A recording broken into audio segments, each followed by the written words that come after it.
नमस्कार दोस्तों, अनअकैडमी के इस प्लेटफॉर्म पर एक बार फिर से आपका स्वागत है।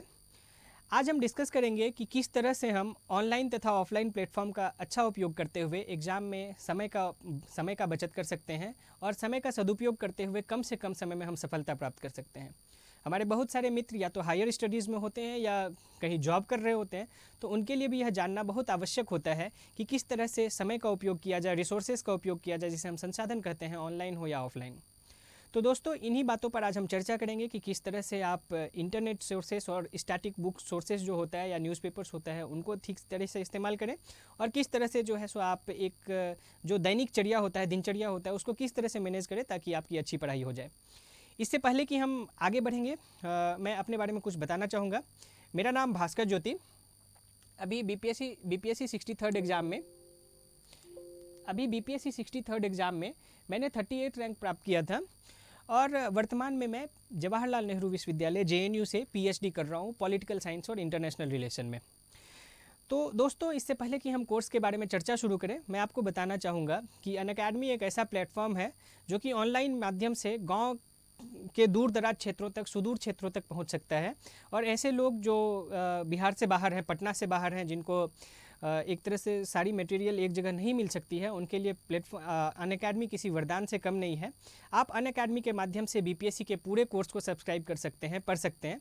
यदि आप मेरे रेफरल कोड भास्कर के नाम से इस कोर्स को सब्सक्राइब करेंगे तो आपको पूरे कोर्स फी में 10% का डिस्काउंट भी मिलेगा।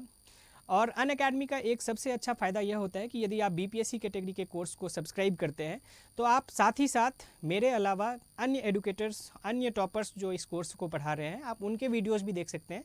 तो यहाँ पे आपको बहुत सारा ऑप्शंस होता है कि आपको जिनकी भी कोर्स अच्छी लगती है आप उन्हें पढ़ सकते हैं, आप उन्हें सुन सकते हैं और एक तरह से अच्छी रणनीति बनाकर तैयारी कर सकते हैं। तो अब बात हम शुरू करते हैं कि आपको तैयारी किस तरह से करनी चाहिए। तो दोस्तों, पहले सेक्शन में, इस पूरी चर्चा के पहले खंड में हम चर्चा करेंगे कि किस तरह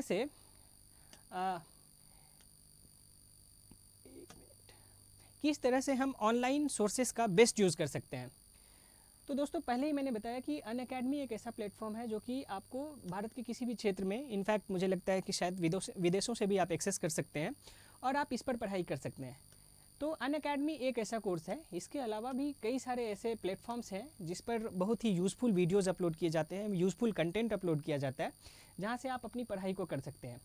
तो ऐसा मैंने दो प्लेटफॉर्म जो कि मैंने भी अपने पढ़ाई के समय में कहीं ना कहीं यूज़ किया था, इन दो प्लेटफॉर्म्स को मैं आपको हाईली रिकमेंड करूँगा। एक तो आप अनअकैडमी के कोर्सेज़ को सब्सक्राइब कीजिए। स्टडी IQ का कोर्स होता है, इसका भी पेन ड्राइव कोर्सेस या फ्री कोर्सेस यूट्यूब पर उपलब्ध होता है।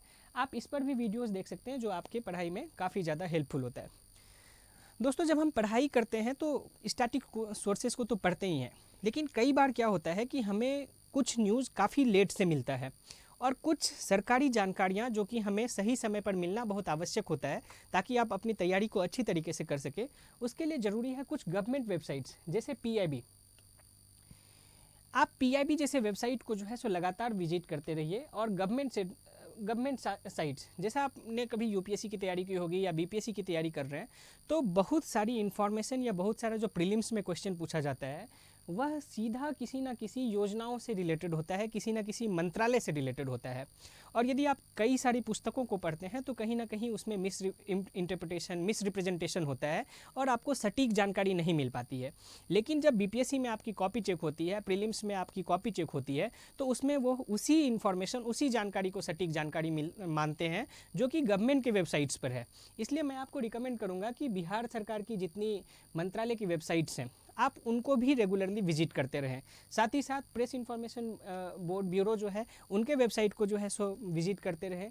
मृणाल, अभी अनअकैडमी के साथ मैं आपको एक और अच्छी जानकारी देना चाहूँगा कि मृणाल सर भी अब अनअकैडमी के प्लेटफॉर्म पर पढ़ाते हैं। आप अनअकैडमी पर उनकी भी वीडियोज़ देख सकते हैं।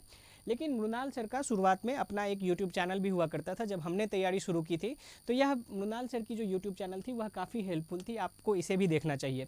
फिर अनअकैडमी तो है ही, उसके बाद इनसाइट्स ऑन इंडिया भी एक वेबसाइट है। शुरुआत में जब यूट्यूब पर इतना ज़्यादा प्रचलित नहीं था, तो इनसाइट्स ऑन इंडिया ये एक काफ़ी यूज़फुल वेबसाइट है। और मैं इसके बारे में आपको एक और अच्छी जानकारी दूंगा कि बीपीएससी के लिए तो इस तरह का कोर्स अभी यहाँ अवेलेबल नहीं है, लेकिन यह डेली क्विज करके एक इनके यहाँ प्रोग्राम होता है, daily quiz.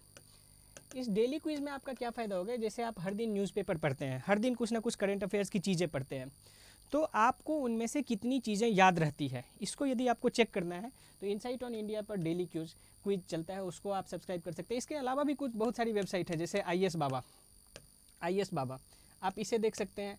All India radio, इस पर जो है सो न्यूज़ का कंपाइलेशन आता है, PDF आपको मिल जाएगा। राज्यसभा टीवी, इनका भी। और आज के दिन में तो क्या होता है कि हम अलग अलग सोर्सेज से जो है सो डिजिटल प्लेटफॉर्म्स को एक्सेस करते हैं, चाहे वो इंस्टाग्राम हो, चाहे वो फेसबुक हो, ट्विटर हो। तो ज़रूरी नहीं है कि आप इंस्टाग्राम पे जो है सो सिर्फ अपने मित्रों की ही फ़ोटोज़ देखें। इंस्टाग्राम भी एक अच्छा चैनल हो सकता है, आप इंस्टाग्राम पे इन चैनल्स को जो है सो सब्सक्राइब कर सकते हैं। तो वह न्यूज़ के फॉर्मेट में न्यूज़ अपलोड करते हैं, इंस्टाग्राम पे भी, फेसबुक पर भी, ट्विटर पर भी। तो आप यदि इन चीज़ों को सब्सक्राइब करके रखेंगे तो क्या होगा कि आप फॉर एग्जाम्पल सोने जा रहे हैं और आपको नींद नहीं आ रही है, तो यदि आप इंस्टाग्राम भी देख रहे हैं तो आपको कुछ ना कुछ इन्फॉर्मेशन आपके अंदर जाती जाएगी, जिसके लिए आपको कोई एफर्ट नहीं डालना होगा। तो यह एक बहुत महत्वपूर्ण चीज़ होता है। अभी मैं बात जब इंस्टाग्राम की कर रहा हूँ तो दोस्तों, आज के दिन में हमें लगता है कि यदि डिजिटल वर्ल्ड में कुछ चीज़ें हमारे लिए बहुत अच्छी है तो कुछ चीज़ें हमारे लिए बहुत बुरी भी है। मुझे लगता है कि अभी जो BPSC की तैयारी कर रहे होंगे वो हमारे मैक्सिमम मित्र ऐसे होंगे जो जब क्लास 10th में होंगे या 12th में होंगे, तो मोबाइल में जो इस तरह की क्रांति जो हमें आज देखने के लिए मिल रही है कि हर हाथ में स्मार्टफोन है, तो वह उस तरह नहीं थी। तो आपने कहीं ना कहीं बहुत कंसंट्रेशन के साथ 10th और 12th की तैयारी की होगी। लेकिन उसके बाद क्या हुआ कि एक मोबाइल की क्रांति आई और आज हर हाथ में जो है सो मोबाइल है। और यह मोबाइल आज कहीं ना कहीं डिस्ट्रैक्शन का कारण बन गया है। यह मेरे साथ भी होता है, आपके साथ भी होता होगा। यह एक सामान्य ह्यूमन साइकोलॉजी आज के दिन में हो गई है कि आप मोबाइल में इतना सारा समय व्यतीत कर देते हैं कि आपको रियलाइज़ ही नहीं होता कि कब सुबह हो गया, कब दोपहर हो गया और कब शाम में हम सोने का समय हो गया। तो इसलिए यह बहुत ज़रूरी है कि आप पूरे प्रिपरेशन के दौरान मोबाइल का जितना कम यूज़ हो सके।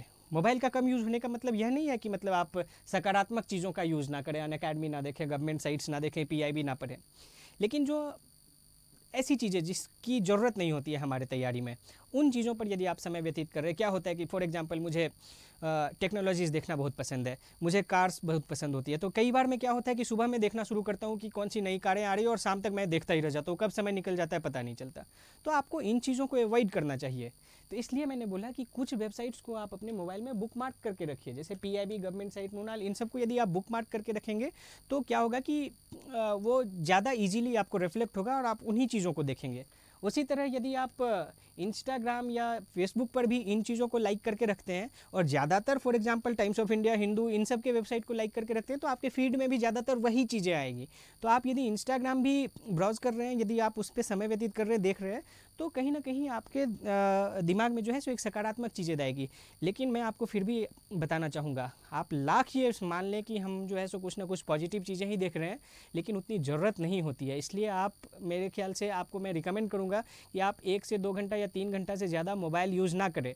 यह आपके आँख के लिए भी ख़राब है, आपके विजडम के लिए, बुद्धि के लिए भी ख़राब है, और कहीं ना कहीं जो है सो आप समय तो व्यतीत कर ही रहे हैं। तो इसलिए जो है सो पॉजिटिव चीज़ों में जो है समय बिताएं। इससे अच्छा किताबें पढ़ें, पुस्तकें पढ़ें, ठीक चीज़ें देखें, तो वो ज़्यादा उपयोगी होगी।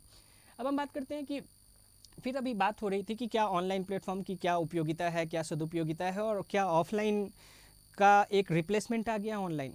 यह कभी नहीं हो सकता है। आप जब पुस्तकें पढ़ते हैं ना, फॉर एग्जांपल मैंने ये 2 लाइन यहाँ पे मैंने लिखा हूँ। अब मैंने फॉर एग्जांपल यह कोई कीवर्ड है, मैं जब किताब पढ़ रहा हूँ तो यह कोई कीवर्ड है, तो मैंने इसे यदि अंडरलाइन किया, मैंने इसे हाईलाइट किया, तो जब मैं परीक्षा में सोचूंगा मैं कुछ भूल रहा हूँ तो मुझे ध्यान आएगा, अच्छा इस पेज पर ऊपर के साइड में राइट कॉर्नर पर एक कोई कीवर्ड था जिसे मैंने हाईलाइट किया था। वो मेरे दिमाग में ऐसा लगता है कि एक प्रिंट, मानसिक पटल जो कहते हैं ना, उस मानसिक पटल पे मेरे सामने उभर कर आ जाएगा कि ऐसा मैंने प्रिंट किया था। आप किताब को बार बार पढ़ेंगे तो वो चीज़ें आपके दिमाग में धीरे धीरे जाने लगती है। ऑनलाइन सोर्सेज में भी लोग कोशिश कर रहे हैं, बेहतरीन प्रयास कर रहे हैं कि आपको अच्छे से अच्छे मटेरियल जो है सो आपके सामने ला के रखा जाए, लेकिन फिर भी कई बार क्या होता है कि वह दिमाग में हमारे अंकित नहीं हो पाता है, क्योंकि आपको पता है ना कि हमारे दिमाग की क्षमता जो है सो बहुत कम होती है। उस क्षमता में हम आज के दिन में इन्फॉर्मेशन का एरा है ना, तो बहुत सारी चीज़ें कंज्यूम करते हैं, और उस कंजम्पशन में क्या होता है कि हम अच्छी चीज़ों को भी भूल जाते हैं। इसलिए किताबें पढ़िए, किताबें पढ़ना बहुत आवश्यक है। यह मैं बहुत सीरियस नोट पे नहीं बोल रहा हूँ, लेकिन ऐसे ही किसी के साथ मेरी डिस्कशन हो रही थी कि जब किताबों का दौर था तो आइंस्टीन पैदा हुए थे, न्यूटन पैदा हुए थे। क्या आपने डिजिटल वर्ल्ड में इस तरह के किसी साइंटिस्ट को, इसी तरह के किसी फिलोसफर को पैदा होते देखा? नहीं देखा। यह संभव है, आगे आने वाले समय में होंगे भी, बहुत सारे लोग हैं, डिजिटल दुनिया का भी एक बहुत बड़ा योगदान है, लेकिन किताबों का योगदान आप कभी कम नहीं कर सकते, इसलिए किताबें पढ़िए। और मुझे तो लगता है यदि आप मेरे से पूछेंगे कि किताबें पढ़नी चाहिए नहीं पढ़नी चाहिए, तो मैं तो आपको सबसे पहले बोलूँगा यदि आप तैयारी शुरू कर रहे हैं तो आप किताबें पढ़िए, स्टैंडर्ड बुक्स पढ़िए। स्टैंडर्ड बुक्स पे मैंने ऑलरेडी एक वीडियो बनाया जो कि आप बाद में देखेंगे। अब क्या होता है कि ठीक है, आप ऑनलाइन वीडियोस भी तो देख रहे हैं, आपने अनअकैडमी में देख लिया, मैं पढ़ा रहा हूँ, सुन लिया, आपको लगा कि हमें याद हो गया, फिर आप 4 दिन बाद किसी और की वीडियोस देख रहे हैं। इस तरह से हर दिन आप वीडियोस देखते हैं। यदि आपने उस वीडियो से की पॉइंट्स नोट नहीं किया, यदि आपने पेन और पेपर का यूज़ नहीं किया, तो वह वीडियो देखना आपका, मैं बता रहा हूँ, 100% बेकार हो जाएगा। क्योंकि 10 दिन के बाद मैं यदि आपसे क्वेश्चन पूछूंगा कि बताइए आप झारखंड में कोयला कहाँ पाया जाता है, आपको नहीं याद रहेगा। क्योंकि जो फैक्चुअल चीज़ें हैं वह तभी याद होती हैं जब आप उसे नोट डाउन करते हैं, जब आप उसे बार बार याद करते हैं। एक बार किसी ने पढ़ा दिया, ये स्टोरी नहीं है, कहानियाँ नहीं है कि एक बार आपने सुन ली तो अच्छा लगा और दिमाग में जो है एक तरह से अंकित हो गया, ऐसे नहीं होगा। इसलिए जब भी आप ऑनलाइन प्लेटफॉर्म्स का यूज़ कर रहे हैं तो पेन और पेपर हमेशा साथ में रखें, पॉइंट्स को नोट करें। जो जैसे भी आप पॉइंट्स को नोट करते हैं, किस तरह से पॉइंट्स बनाए जाए, किस तरह से नोट्स बनाए जाए, इस पर हमने ऑलरेडी एक वीडियो डिस्कस किया है। उस वीडियो को आप देखें कि आपको पॉइंट्स किस तरह से बनाने चाहिए। उसमें फ्लो डायग्राम होना चाहिए, पाई चार्ट्स होना चाहिए, इंडिया का मैप्स होना चाहिए। तो इस तमाम चीज़ों का यूज़ करते हुए आप अच्छा नोट्स बना सकते हैं, जिसे आप बाद में देखेंगे तो आपको खुद जो है, चूँकि आपने उस चीज़ों को लिखा है, फिर यह आप जब नोट्स बनाएंगे तो क्या होगा कि आपकी आंसर राइटिंग एबिलिटीज़ भी डेवलप होगी, आपकी हैंड राइटिंग भी अच्छी होगी। तो इन सब का जो है सो एक दूसरे के साथ ना लिंक्ड फ़ायदा है, जो बैकवर्ड एंड फॉरवर्ड लिंकेजेस कहते हैं ना, वो है। तो आपको ऐसी चीज़ें करनी चाहिए। अब क्या होता है कि हम जब ऑनलाइन किसी चैनल को देखना शुरू करते हैं, फॉर एग्जांपल अनअकैडमी बीपीएससी का ही एक चैनल है, उस पर बहुत सारे वीडियोज़ अपलोड हुए, मेरे भी बहुत सारे वीडियोज़ अपलोड होंगे, और भी लोग होंगे उनकी भी वीडियोज़ अपलोड हो गए। अब हमने क्या सोचा कि एक दिन चलो खाली है, हम सारा वीडियोज़ एक दिन देखना शुरू कर देते हैं। यह अच्छी रणनीति नहीं है। आप जब वीडियोज़ देखना शुरू करते हैं तो क्या होता है कि आप देखिए, रणनीति डिस्कस करने वाली वीडियोज़ एक अलग है, वो एक तरह से कहानियाँ हैं। लेकिन जब आप क्लास की वीडियो आप क्लास की वीडियोज़ देखते हैं, तो आपने यदि तय किया है कि आज हमें बिहार के इतिहास के बारे में जानना है, तो आप 1 वीडियो, 2 वीडियो, 3 वीडियो ही देखें। अब ऐसा नहीं कि आपने मेरा भी वीडियो देख लिया, किसी और का भी वीडियो देख लिया और पता चला कि 30 वीडियोज़ एक ही दिन में देख लिए। यह एक अच्छी रणनीति नहीं है। इससे क्या होगा कि आपका दिमाग काफ़ी ज़्यादा ओवर स्ट्रेस्ड हो जाएगा, आप एग्जॉस्ट हो जाएंगे, और फिर जो है सो आपको मन नहीं करेगा कि अगले दिन फिर से उसी चीज़ों को देखें। लेकिन आप यदि नियमित अंतराल पे चीज़ों को देखेंगे, चलो थोड़ा सा इतिहास पढ़ लिया, फिर थोड़ी किताब पढ़ लेते हैं, फिर थोड़ा सा खेल लेते हैं, तो उससे क्या होगा कि आपकी रुचि बनी रहेगी और आप कभी स्ट्रेस्ड नहीं होंगे। मेंटल कैपेसिटी, दिमाग को हमेशा जो है सो आपको एनर्जेटिक रखना चाहिए। यदि लेथार्जी आ गया तो फिर बात खत्म हो जाती है। अब बहुत सारे दोस्तों ने पूछा कि ऐसे सवाल बहुत आते रहते हैं कि सर हमें प्लान किस तरह से करना चाहिए, क्या हमें दिन भर 17 घंटा पढ़ना चाहिए, 18 घंटा पढ़ना चाहिए। ये हमने पिछले भी वीडियोज़ में डिस्कस किया है। दोस्तों 17 घंटा 18 घंटा कोई नहीं पढ़ सकता, या तो वह फिर देवता होगा या फिर कोई super natural human beings, artificial intelligence आजकल आ रहा है ना, तो वो हो सकता है। इंसान नहीं पढ़ सकता 17 घंटा 18 घंटा। आप एग्ज़ाम से एक दिन पहले पढ़ सकते हैं 17 घंटा, दो दिन पहले पढ़ सकते हैं 16 घंटा। लेकिन आप यदि हर दिन सोचेंगे कि 16 घंटा पढ़ रहे हैं, तो वो कभी भी एक सस्टेनेबल प्रैक्टिस नहीं है। एक समय के बाद आपको किताब देखने का भी मन नहीं करेगा, क्योंकि आप बुरी तरीके से एग्जॉस्ट हो जाएंगे। इसलिए आप हर दिन 6-7 घंटा पढ़िए, लेकिन नियमित पढ़िए, उसमें किसी दिन भी चूक नहीं होनी चाहिए। और फिर लोगों ने पूछा कि सर क्या 6-7 घंटा पढ़ना चाहिए, तो क्या 6-7 घंटा में एक ही सब्जेक्ट पढ़ना चाहिए हर दिन? बिल्कुल नहीं। मैं यदि फॉर एग्जांपल यदि 6 घंटा आपको पढ़ना है, 6 घंटा आपको पढ़ना है, तो मैं इसको 3 सेक्शन में बांट देता हूँ। ये आप जब शुरुआत करते हैं ना, तो लोग समझते नहीं हैं महत्व कि न्यूज़पेपर का महत्व क्या होता है। न्यूज़पेपर, मैंने कई बार बोला है कि न्यूज़पेपर सिर्फ इंटरटेनमेंट का साधन नहीं है। न्यूज़पेपर में, और टाइम्स ऑफ इंडिया जैसे न्यूज़पेपर को तो आपको छात्र जीवन में बचना चाहिए टाइम्स ऑफ इंडिया जैसे न्यूज़पेपर पढ़ने से। मैं किसी न्यूज़पेपर को डिमीन नहीं कर रहा हूँ, लेकिन हर आयु वर्ग के लिए मुझे लगता है एक न्यूज़पेपर मतलब ज़्यादा उचित होता है। अब टाइम्स ऑफ इंडिया मैंने देखा है मेरे मित्रों को, उसमें दिल्ली टाइम्स आता है। अब दिल्ली टाइम्स में पेज 3 टाइप न्यूज़ होता है, आप पूरा दिन उसी को पढ़ते रह जाएंगे, तो उससे आपको कोई सकारात्मक जो है इन्फॉर्मेशन नहीं मिलेगी। इसलिए आप न्यूज़पेपर ऐसे पढ़िए जिससे आपको कुछ उपयोगिता हासिल हो, जिससे आपको इन्फॉर्मेशन मिले। मैंने कई बार पहले भी बताया कि आप यदि अंग्रेजी के माध्यम से तैयारी कर रहे हैं तो आपको द हिंदू जैसे अखबार पढ़ना चाहिए, इंडियन एक्सप्रेस पढ़ना चाहिए। यदि आप हिंदी मीडियम से तैयारी कर रहे हैं तो आपको दैनिक जागरण के राष्ट्रीय संस्करण पढ़ना चाहिए। हाँ, और इन सारे अखबारों का आपको मुख्य रूप से संपादकीय पेज पढ़ना है, एडिटोरियल जिसे हम कहते हैं, संपादकीय। राष्ट्रीय न्यूज़ पढ़ना है, अंतर्राष्ट्रीय न्यूज़ पढ़ना है, इकोनॉमिक्स का न्यूज़ पढ़ना है, खेल से भी समाचार आता है, खेल से भी। अब क्या नहीं पढ़ना है, आप जो normally second page, third page, fourth page, normally मैं किसी एक पर्टिकुलर न्यूज़पेपर की बात नहीं कर रहा हूँ, इन पेज पर जो है सो उतनी रिलेवेंट न्यूज़ नहीं होती है। नॉर्मली इसमें क्या समाचार होता है, बुंदेलखंड में ट्रक और बस में हुई भिड़ंत, 20 यात्रियों की मौत, ये बहुत उपयोगी न्यूज़ नहीं है। तो ये जो इस तरह का जो दूसरा, तीसरा और चौथा पेज होता है ना, उसमें नॉर्मली इसी तरह का न्यूज़ होता है। तो आप इन न्यूज़ को छोड़ सकते हैं। आपको फ्रंट पेज को अच्छे से पढ़ना चाहिए, आर्थिक पेज को अच्छे से पढ़ना चाहिए, अंतर्राष्ट्रीय पेज को अच्छे से पढ़ना है, और एडिटोरियल तो आपको पढ़ना ही पढ़ना है। तो आप यदि इन तमाम चीज़ों को पढ़ेंगे तो 2 घंटा का समय, मैं शुरुआत में आपको बता रहा हूँ कि कम पड़ जाएगा, आपको 3 घंटा का भी समय लग सकता है। लेकिन आप जब भी दिन की शुरुआत करें तो आप न्यूज़पेपर के साथ शुरुआत करें, तो 2 घंटा आपका इसमें चला गया। फिर आप अगले 4 घंटा यदि आपको पढ़ना है, क्योंकि मैंने बताया 6 से 7 घंटा हर दिन पढ़ना है ऑन एन एवरेज, तो अगले 2 घंटा में आप यदि बिहार के लिए मुझे स्पेसिफिकली पूछेंगे तो मैं आपको रिकमेंड करूंगा कि 1-2 घंटा में आप बिहार रिलेटेड चीज़ों को पढ़ें, क्योंकि यह बिहार रिलेटेड चीज़ें तो आपको प्री में भी आएगा, मेंस में भी आएगा, इंटरव्यू में भी आपसे क्वेश्चन पूछा जाएगा। और अगले 2 घंटा में आप कोई भी एक स्टैटिक सब्जेक्ट, चाहे आप पॉलिटी पढ़ रहे हैं, चाहे आप हिस्ट्री पढ़ रहे हैं, या जो भी विषय आप पढ़ रहे हैं, तो अगले 2 घंटा आप इस विषय को पढ़ सकते हैं। तो इस तरह से आप 6 घंटा का प्रॉपर यूटिलाइजेशन कर सकते हैं। और यह 6 घंटा पढ़ना इतना आसान होता है, आप यकीन मानिए। आप यदि मोबाइल में समय बिताते रहेंगे तो फिर तो 6 घंटा क्या 8 घंटा भी निकल जाएगा, आपको समझ नहीं आएगा। लेकिन मैं बताता हूँ ये 6 घंटा आप कैसे बहुत आसानी से पढ़ सकते हैं। For example, on an average छात्र जीवन में मुझे पता है लोग बहुत लेट से उठते हैं, मैं खुद 11 बजे उठता हूँ, लेकिन मेरा यह तय है कि 7 से 8 घंटा पढ़ना है। मैं मान के चलता हूँ कि आप 9 बजे सुबह उठते हैं, आप 9 बजे सो के उठे सुबह, आप यदि 9 से 11 उठते ही यदि आप फॉर एग्जांपल न्यूज़पेपर पढ़ लेते हैं या 2 घंटा अखबार पढ़ लेते हैं, तो यह आपका 2 घंटा का समय चला गया। अखबार पढ़ते समय नोट्स जरूर बनाए चीज़ों की, अखबार पढ़ के बस छोड़ ना दें, क्योंकि फिर उसके पढ़ने का कोई मतलब नहीं रह जाता है। तो 9 से 11 आपने अखबार पढ़ लिया, नहीं आप 9 बजे नहीं, आप 8 बजे सो के उठते हैं, मान के चलते हैं। तो आप 8 बजे सो के उठते हैं, तो आप 8 से 9 के बीच में क्या हुआ कि फ्रेश हो गए, ब्रेकफास्ट कर लिया, सब कुछ कर लिया, उसके बाद 9 से 11 आपने अखबार पढ़ लिया। ठीक है, आप थोड़े से मेंटली एग्जॉस्ट होंगे, आप जो है सो 15 मिनट का ब्रेक ले लीजिए, आधे घंटे का ब्रेक ले लीजिए। फिर आप मान के चलता हूँ मैं, यदि आपने आधे घंटे का ब्रेक लिया और 11:30 से फिर से पढ़ना शुरू किया, तो 2 घंटा और पढ़िए, 1:30 बजे तक। तो 1:30 बजे तक आपने जो भी, यदि आप बिहार की चीज़ें पढ़ रहे हैं या स्टैटिक चीज़ें पढ़ रहे हैं, तो ये 2 घंटा आप ये सारी चीज़ें पढ़ लिए, नोट्स बना लिए, तो 1:30 बज गया, आपका लंच का टाइम हो गया।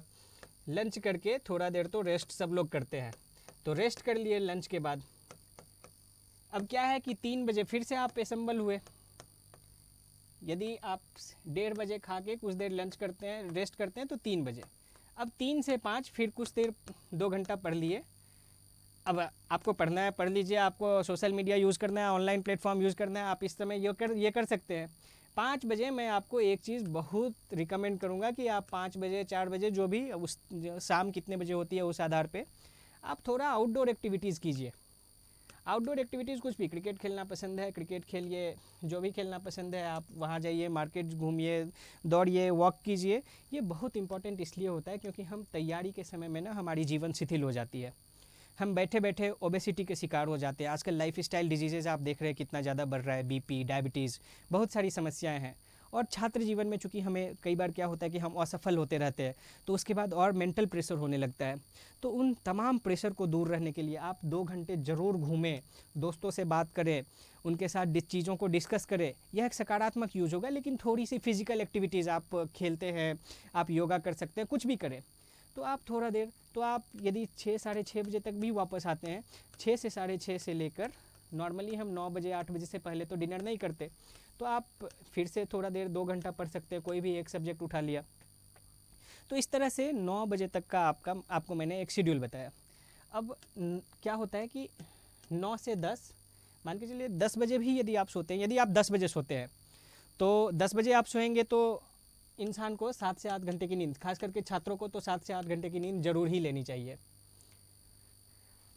तो 10 बजे आप सोए तो 6 बजे आपको उठ जाना चाहिए आइडियली, यदि आप 8 घंटा भी सो रहे हैं तो मैं मानता हूँ आप 10 बजे नहीं सोते हैं। आमतौर पे जो बाहर रहने वाले छात्र होते हैं, मैं बहुत रियलिस्टिक बात बताता हूँ, यदि आप 10 बजे सो रहे हैं तो और अच्छी बात है, आपकी शुरुआत और सुबह में जल्दी होगी। तो आप 6 बजे उठेंगे तो फिर ये पूरा शेड्यूल थोड़ा और पीछे चला जाएगा। तो आप 6 बजे से अपनी दिन की शुरुआत करें। यदि आप, मैं मानता हूँ कि यदि आप 12 बजे सोते हैं, आमतौर पे जैसे स्टूडेंट्स होता है, जैसे मैंने भी अपने दोस्तों को देखा है, मैं खुद सोता हूँ, तो आप यदि 12 बजे सोते हैं तो आपके पास 10 बजे के बाद भी टाइम रहेगा। अब आप पे डिपेंड करता है कि आप इस 10 से 12 जो कि बिल्कुल आप बेड पे रहेंगे, तो आपको सोशल मीडिया यूज़ करना है, आपको मोबाइल यूज़ करना है, दोस्तों से बात करनी है, आपकी बहुत सारी फ्रेंड्स होगी, गर्लफ्रेंड्स होगी, बॉयफ्रेंड्स होंगे, आप जो भी करना है आप उस समय में कर सकते हैं। बहुत रियलिस्टिक बातें करनी चाहिए हमें। तो आप इस समय में काफ़ी अपने चीज़ों को लीजिए। लेकिन देखिए, जो मूल चीज़ है, आप यदि तैयारी कर रहे हैं तो उस तैयारी के समय में आप यह सुनिश्चित कर लीजिए कि आप 6 से 7 घंटा 8 घंटा पढ़ रहे हैं। उसके बाद आप दुनिया की कोई भी चीज़ कर रहे हैं तो आपसे कोई पूछने नहीं जाएगा। एक बार आप सफल हो जाएंगे, आपसे कोई नहीं पूछेगा कि तुम दिल्ली में क्या कर रहे थे, तुम पटना में क्या कर रहे थे, तुम क्यों ये काम करते थे, तुम वो काम क्यों नहीं करते थे। लेकिन यदि आप असफल होंगे तो आप चाहे 10 घंटा भी पढ़ रहे हैं, फिर भी लोग बोलेंगे कि इसका तो उसके साथ कुछ चक्कर था, इसके तो ये तो इसके बुरी आदत लग गई थी, बुरी लत लग गई थी। इसलिए इन चीज़ों से बचने के लिए आप 7 से 8 घंटा पढ़ें। यकीन मानिए, आप यदि 1 साल बाद परीक्षा दे रहे हैं और 7 से 8 घंटा हर दिन पढ़ रहे हैं तो आप निश्चित रूप से सफल होंगे। और यदि कोई आपको कह रहा है कि 17 घंटा 16 घंटा पढ़ना है, तो या तो वह डरा रहा है या वह यह सोच रहा है कि अच्छा ये तो मेरे मोहल्ला का है, मैं चाहता ही नहीं हूँ कि ये कभी सेलेक्ट हो। क्योंकि जलन, ईर्ष्या, द्वेष, ये तो समाज की जो है सो नियम, समाज का नियम होता है। तो इसलिए दोस्तों, आप सबको जो है मैं बेस्ट विशेष देता हूँ, गुड लक कहता हूँ कि आप इस तरह से जो है सो एक नियमित तौर से पढ़ें। ये सिविल सेवा में कम्पीट करने का जो गूढ़ मंत्र है वह है कंसिस्टेंसी, नियमितता। हर दिन पढ़ें, किसी एक दिन 16 घंटा पढ़ने की ज़रूरत नहीं है, हर दिन पढ़ें, आप निश्चित रूप से सफल होंगे। आप सबको शुभकामनाएं, बधाई देते हुए मैं इस वीडियो को यहीं खत्म करता हूं। एक बार फिर से आपको बताऊंगा, आप अनअकैडमी के कोर्सेज को सब्सक्राइब कर सकते हैं। हमारे रेफरल कोड भास्कर का यूज़ कीजिए और आपको 10% डिस्काउंट भी मिलेगा। पहले महीने आपको यह कोर्स सिर्फ 140 रुपये, आप यकीन कीजिए इतने कम पैसे में टॉपर्स और रेपुटेड एडुकेटर्स की कोर्सेस आपको कहीं नहीं मिलेगी। आप इस कोर्स को सब्सक्राइब कीजिए, आप निश्चित रूप से सफल होंगे। बहुत बहुत धन्यवाद।